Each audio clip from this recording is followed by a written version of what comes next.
All right, you're looking at the EVGA P55 V motherboard. Very nice motherboard. Incredible price point. If you want to use the latest architecture, whether it be an i3, an i5, or an i7 processor, and you want to do it on a budget, this is absolutely perfect because not only is it very affordable, but it's also going to give you a lot of higher-end features, and the quality is absolutely there. You can't really go wrong with an EVGA motherboard nowadays. They're very high quality and very nice, and this one is no exception. It actually overclocks very well. It supports the fastest memory. It has tons of USB ports and SATA ports and all that good stuff, but it's very, very affordable, just barely over $100, so it's a very nice board. Now let's take a look at it. First of all, as you can imagine, it is a socket 1156, so you can put your Core i3s, your i5s, and your i7s in there. Anything that's socket 1156 is going to fit. Up to 16 gigabytes of DDR3 memory, up to 2200 megahertz will work on this board, which is very, very fast. This board does overclock very, very well.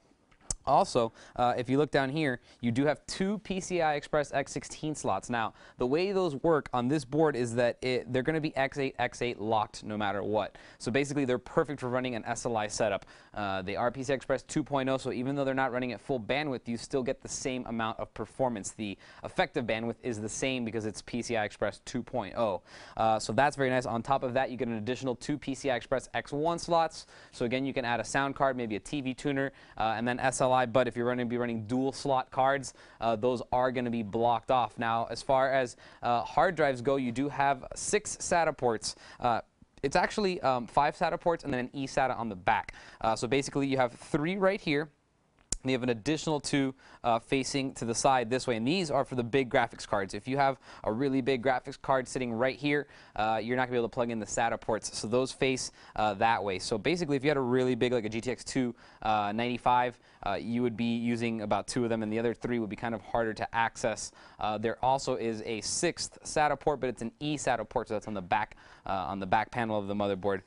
So that's that. Now, also, let's take a look right here. I want to show you guys these ports right here. These are USB 2.0 headers, and there's a lot of them. Most motherboards come with just 2 of them. This one has 4 of them. That's going to give you an additional 8 USB 2.0s. There's also 6 on the back, so that's a total of 14 USB 2.0s that you can plug into this motherboard, which is actually a really high number. You also got FireWire on board, which is really nice, and we'll move on now to the back panel, where you can see that you have 2 PS2 ports for your keyboard and mouse. You have a bunch of USB 2.0 ports. It's 6 in total, 10100, 1000 Ethernet. Of course, it's going to be fast. I'm not going to put 10100 on a board this nice. You have an eSATA down here, and then right here, you have 7.1 channel HD audio, which is very, very nice. So that basically rounds out the package on this motherboard. It is a very, very nice motherboard.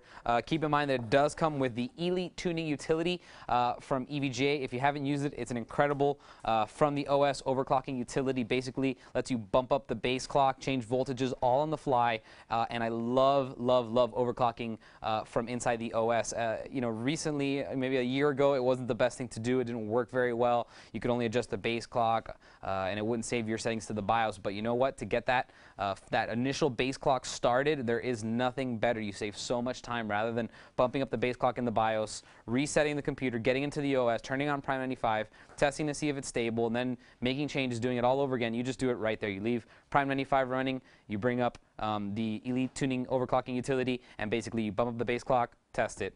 Bump up the base clock, test it. Bump up the base clock, test it until maybe one thread fails. And basically when that one thread fails means that you're right about that limit. You increase your voltages, you keep going until you reach your maximum overclock. It's very, very useful. So very nice board. It's the P55 V from EVGA. If you have any questions on it, feel free to email me, and I will see you guys next time. For more information on the EVGA P55 V, type in E145-2077 into any major search engine.